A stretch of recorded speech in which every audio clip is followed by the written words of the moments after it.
जय माता दी। ज्योतिष शास्त्र में आप सबका स्वागत है। हमारी ये सीरीज चल रही है केतु प्रथम भाव से लेकर द्वादश भाव तक। तो आज हमारा जो वीडियो बनेगा वो द्वादश भाव का होगा, यानी कि 12वें स्थान में स्थित जातक को केतु किस प्रकार का फल जीवन में प्राप्त करवाते हैं, इसी विषय की जानकारी हम आपको शेयर करेंगे।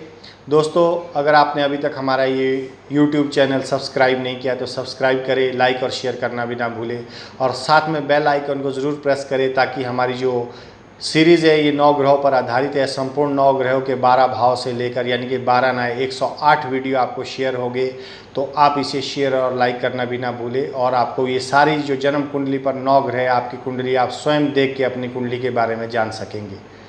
तो इस चैनल को सब्सक्राइब ज़रूर करें और बेल आइकन को प्रेस करके जो हमारी नई आने वाली वीडियो उसका नोटिफिकेशन आपको प्राप्त हो सके। तो यहाँ पर स्थित आज हमारा केतु का 12वां भाव में जो फल है लाल किताब के अनुसार, उस विषय की जानकारी हम आपको शेयर करेंगे।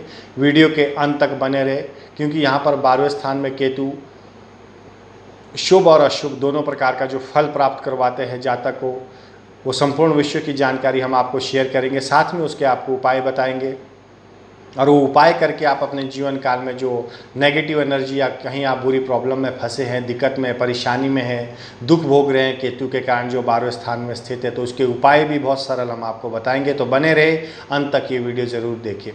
तो दोस्तों, शुरू करते हैं। 12वें भाव में स्थित जातक को केतु किस प्रकार का फल प्राप्त करवाते हैं।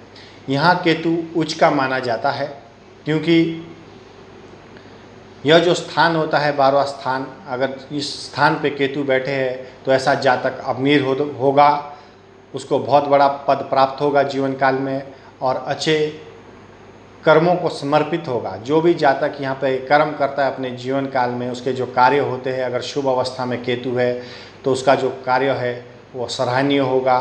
वो धार्मिक से रिलेटेड, जो धर्म से रिलेटेड जितने भी कार्य है उसमें वो संपूर्णता दिखाएगा। यदि राहु 6वें भाव में और बुध के साथ हो तो यह और भी बेहतर परिणाम देता है। तो ऐसा जातक और भी भाग्यशाली कहा जाएगा।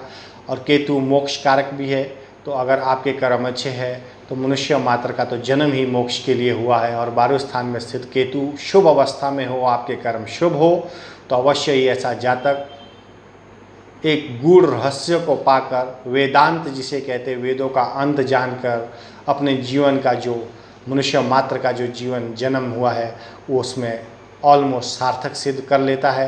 यानी कि वो मोक्ष तक पहुंचने की जो उसकी कोशिश होगी उसमें ज़्यादातर वो सफल हो सकता है। तो जातक को सभी प्रकार के लाभ मिलते हैं और विलासिता से जो उसका भरा जीवन होता है उसमें हमेशा हर चीज़ों की उसे प्राप्ति होती है। और 12वें स्थान में अगर केतु अशुभ हो जाए तो उसका परिणाम कुछ और उल्टा आपको देखने को मिलेगा। तो अगर अशुभ हो गया है तो जातक किसी अगर निसंतान व्यक्ति से भूमि खरीदता है तो वो खुद भी निसंतान हो सकता है।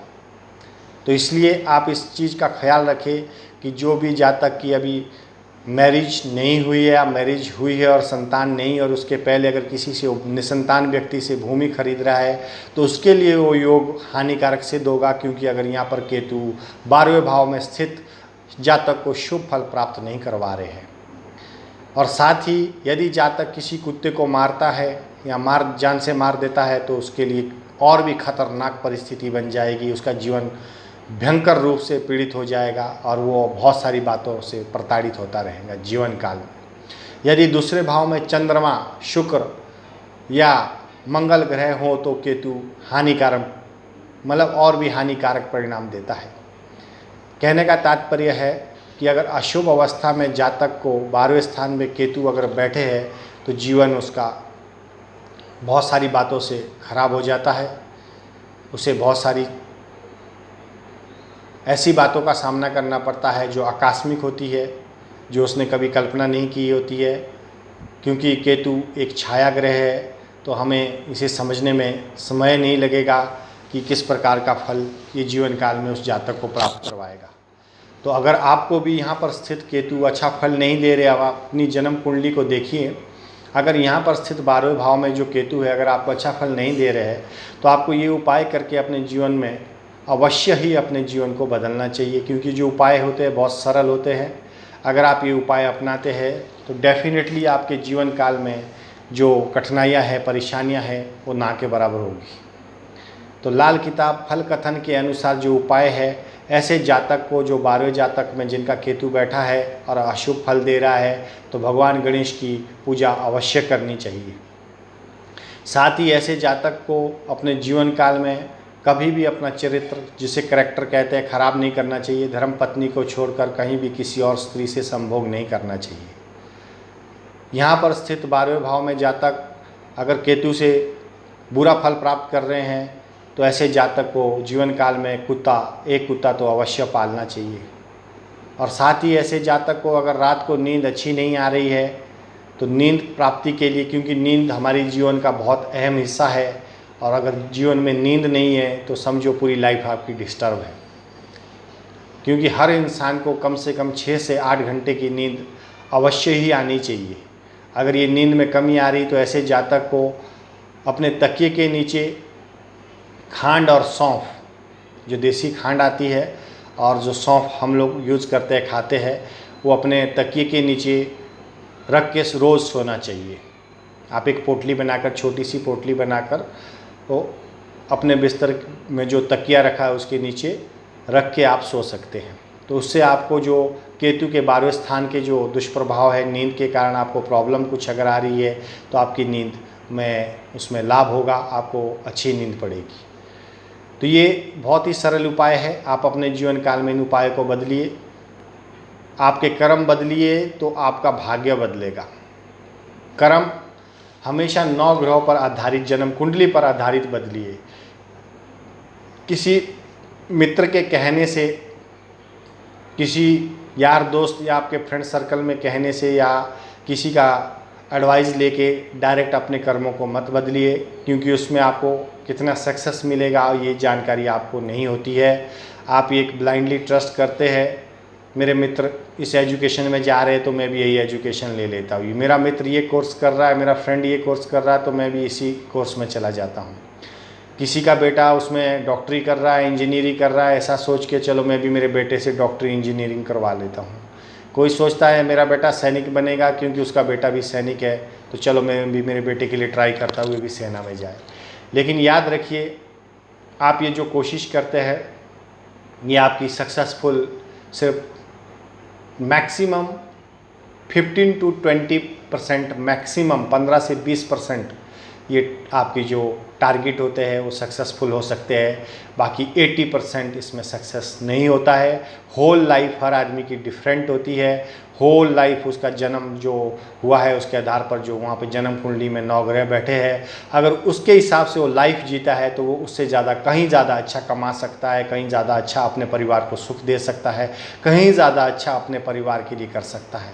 लेकिन शर्त वो वही होती है, अगर आप 9 ग्रहों पर आधारित अपनी जन्म कुंडली किसी एक अच्छे ज्योतिषाचार्य या वैदिक शास्त्र जी, जो पंडित जी होते हैं जिनको वैदिक शास्त्र का नॉलेज होता है, ऐसे पंडितों से, महान विद्वानों से आप संपर्क में आते हैं तो अवश्य ही उस जो आपकी जो 9 ग्रह की कुंडली है उस पर जो आधारित जो फल है आपके जीवन में जो प्राप्त होना है वो अवश्य ही आपको प्राप्त होता है, क्योंकि उसमें बहुत सरलता से आपके उपाय जाने जा सकते हैं। तो अगर आप भी चाहते हैं कि आपको जन्म कुंडली का संपूर्ण विश्लेषण करवाना है या आपको निरीक्षण करवाना है, तो आप हमें संपर्क कर सकते हैं, कॉल कर सकते हैं। आप डिस्क्रिप्शन में जाएंगे तो वहाँ पर स्थित हमारा नंबर, व्हाट्सअप नंबर, कॉलिंग के लिए नंबर दिया है, आप कॉल कर सकते हैं। और आपके संपूर्ण जीवन की जानकारी किसी से भी संबंधित हो, आपके जीवन में माँ बाप, भाई बहन, यार दोस्त, रिश्ते नाते, कोई भी हो सकता है, किसी से भी संबंधित आप जानकारी के लिए date of birth, birth time और बर्थ प्लेस, सिर्फ 3 चीज़ें देने मात्र से आपको संपूर्ण जानकारी मिल जाती है। तो दोस्तों, ये सीरीज़ हमारी आज यहाँ पे 9 ग्रहों पर आधारित जो जितने भी हमारे 9 ग्रह हैं उस पर हमने ये पूरे 108 वीडियो बनाए हैं। आज ये कार्य हमारा संपूर्ण हुआ है।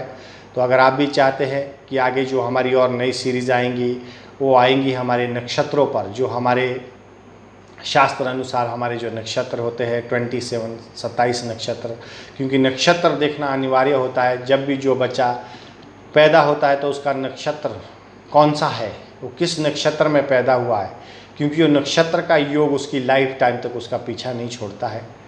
तो अगर आप भी चाहते हैं कि आपको ये जानकारी प्राप्त हो तो एक बार मैं फिर से आपको याद दिलाता हूँ कि ये वीडियो देखने के लिए आपको हमारा YouTube जो चैनल है उसको सब्सक्राइब करिए, बेल आइकॉन प्रेस करें और माता रानी आप सबको सुखी रखे, स्वस्थ दे, दीर्घायु हो, आपके जो कर्म हो वो अच्छे हो, आपको पुण्य कर्मों की प्राप्ति के माध्यम से ही जीवन सरल और सुगम बनता है।